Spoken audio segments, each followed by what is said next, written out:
Bertanya merupakan salah satu aktivitas yang selalu ada dalam proses komunikasi.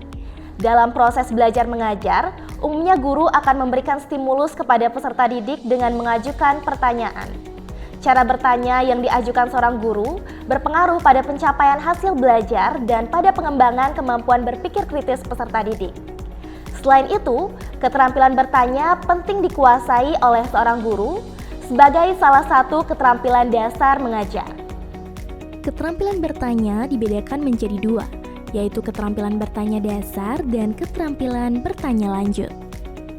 Keterampilan bertanya dasar merupakan landasan untuk komunikasi yang efektif sehingga memiliki beberapa komponen dasar yang harus diterapkan pada saat akan mengajukan pertanyaan. Sedangkan keterampilan bertanya lanjut adalah kelanjutan dari pertanyaan dasar yang lebih mengutamakan usaha pengembangan kemampuan berpikir kritis peserta didik, memperbesar partisipasi dan mendorong peserta didik untuk dapat berprakarsa sendiri. Alasan penting mengapa seorang guru harus menguasai keterampilan bertanya yaitu: yang pertama, guru biasanya hanya menggunakan metode ceramah saja ketika mengajar, hingga cenderung menempatkan guru sebagai pemberi informasi dan peserta didik sebagai penerima informasi yang pasif. Untuk menghilangkan kebiasaan tersebut, guru harus membiasakan diri untuk mengajukan pertanyaan. Keterampilan guru dalam bertanya mampu membangkitkan keberanian anak untuk menjawab dan juga bertanya. Oleh sebab itu, guru memerlukan kemampuan komunikasi yang baik sehingga pertanyaan yang diajukan dipahami oleh peserta didik. Penerapan pendekatan belajar yang aktif menuntut guru untuk terampil bertanya sehingga dapat membimbing peserta didik aktif dan kreatif dalam memecahkan masalah. Hal ini juga berperan untuk menghilangkan pandangan yang salah di mana menganggap pertanyaan hanya berfungsi untuk mengevaluasi saja. Dengan menggunakan keterampilan bertanya secara efektif dan efisien dalam proses belajar mengajar, diharapkan akan timbul suatu perubahan, di mana guru yang semula hanya sebagai pemberi informasi, sekarang menjadi lebih banyak mengundang interaksi. Selain itu, peserta didik juga lebih berani berpartisipasi baik dalam bentuk bertanya, menjawab, dan mengajukan pendapat.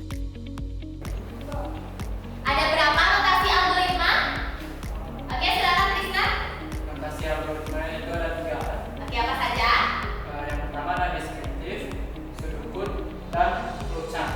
Ya, benar sekali. Ada notasi deskriptif, sudokut, dan juga flowchart. Nah, hari ini kita masih akan belajar materi algoritma. Seorang guru yang menggunakan keterampilan bertanya secara tepat dapat menjadikan tugas mengajar semakin menyenangkan. Selain itu, dengan penguasaan keterampilan bertanya yang baik, guru dapat membangkitkan minat dan rasa ingin tahu peserta didik, memusatkan perhatian peserta didik pada suatu pokok bahasan, mendiagnosis kesulitan-kesulitan khusus yang menghambat peserta didik belajar, mengembangkan cara belajar aktif, mendorong peserta didik dalam mengemukakan pandangannya dalam diskusi, dan menguji serta mengukur hasil belajar peserta didik. Keterampilan bertanya dasar memiliki 7 komponen, yaitu pengungkapan pertanyaan secara jelas dan singkat, pemberian acuan, pemusatan, pemindahan giliran penyebaran, pemberian waktu berpikir, serta pemberian tuntunan. Pertanyaan yang diberikan guru tadi merupakan komponen pertama dari bertanya dasar, yaitu pengungkapan pertanyaan secara jelas dan singkat. Komponen kedua yaitu memberi acuan sebagai pendahuluan yang harus guru sampaikan sebelum mengajukan pertanyaan. Acuan dapat berupa gambar, ilustrasi, video, dan lain sebagainya. Pada saat pemusatan, mula-mula pertanyaan diajukan secara luas lalu dipusatkan ke inti materi yang akan disampaikan atau ditanyakan guru. Pada saat penyebaran, guru berusaha memberikan kesempatan kepada seluruh peserta didik untuk memberikan pendapat atau jawaban yang bervariasi. Pemberian tuntunan dilakukan oleh guru jika peserta didik tidak bisa menjawab pertanyaan yang disampaikan. Hal ini dapat dilakukan dengan menggunakan pertanyaan lain, menyederhanakan pertanyaan, atau mengulangi penjelasan sebelumnya. Kamu boleh menggabungkan gambar yang ada di internet dengan gambar yang kamu miliki. Ya, oke. Jadi sesuai dengan apa yang menjadi sifat atau ciri poster itu dibuat menarik sehingga banyak orang yang mau membaca. Hal yang harus diperhatikan agar bisa melakukan 7 komponen bertanya dasar dengan baik yaitu memperhatikan kehangatan dan keantusiasan. Yang kedua, menghindari cara bertanya yang salah. Pada pertemuan hari ini, kita akan melanjutkan materi sebelumnya. Ada yang masih ingat nggak materi sebelumnya apa yang kita pelajari? Ada yang masih ingat? Coba angkat tangannya. Masih ingat? Ini bagus sekali, semua masih ingat ya.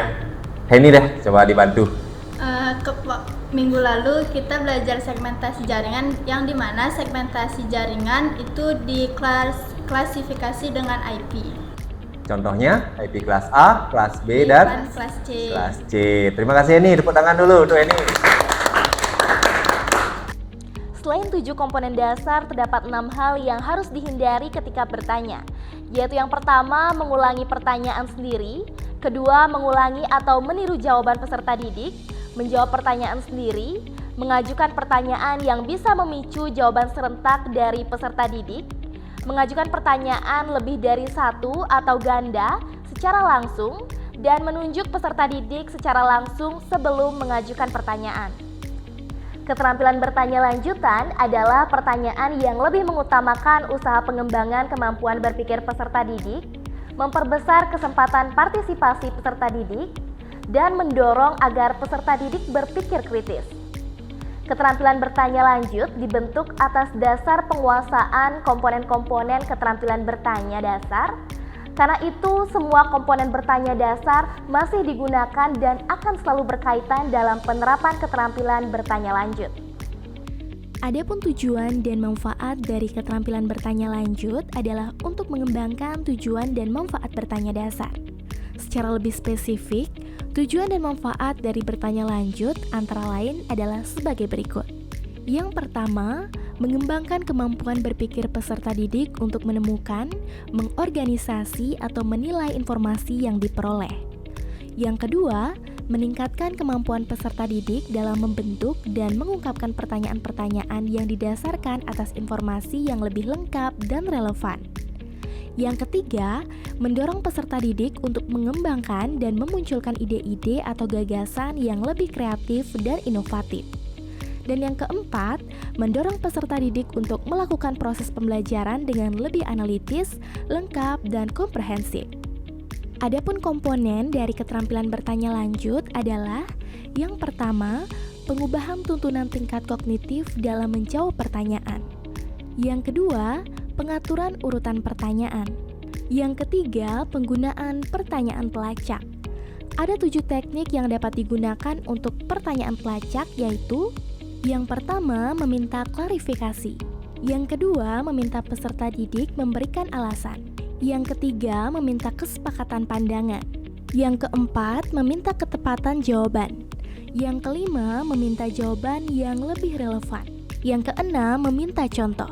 Yang ketujuh, meminta jawaban yang lebih kompleks. Komponen dari keterampilan bertanya lanjut yang terakhir yaitu peningkatan terjadinya interaksi. Ada 2 cara yang dapat dilakukan untuk mengembangkan interaksi melalui penerapan keterampilan bertanya, yaitu yang pertama, guru harus membatasi penyampaian pertanyaan kepada peserta didik tertentu saja. Harus merata, sehingga semua peserta didik memiliki kesempatan yang sama untuk mendiskusikan jawabannya. Yang kedua, pertanyaan yang diajukan peserta didik sebaiknya tidak langsung dijawab atau direspon oleh guru, melainkan guru melontarkan kembali pertanyaan tersebut kepada peserta didik untuk didiskusikan.